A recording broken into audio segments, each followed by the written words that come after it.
எல்லா புகழும் என் அப்பன் முருகனுக்கே. இன்னைக்கு நம்ம 18 சித்தர்களில் ஒருவரான கமலமுனி சித்தரை பற்றி தான் பார்க்குறோம். இவர் வைகாசி மாதம் பூசம் நட்சத்திர பிறந்திருக்காரு. இவர் 4000 வருடம் 48 நாட்கள் வாழ்ந்திருக்கிறார். இவர் அதிக அளவு சீன தேசத்தில் வாழ்ந்தவர் அப்படின்னும் சொல்லப்படுது.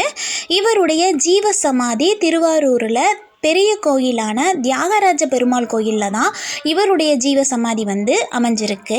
அதாவது இங்கே உள்ள அம்மன் சன்னதி, அதாவது கமலாம்பிகை அம்மனுடைய சன்னதிக்கு வலது பக்கமாக தான் கமலமுனி சித்தருடைய ஜீவ சமாதி அமைந்துள்ளது. கமலமுனி சித்தர் பல நூல்களை வெளியிட்டிருக்காரு. அதில் கமலமுனி 300 அப்படிங்கிற நூலில் மருத்துவ குறிப்புகள் நிறைய கொடுத்துருக்காரு அப்படின்னு சொல்லப்படுது. கைரேகை சம்பந்தமான பல விளக்கங்களை அதில் அவர் நம்மளுக்கு கொடுத்துருக்காரு அப்படின்னு சொல்லப்படுது.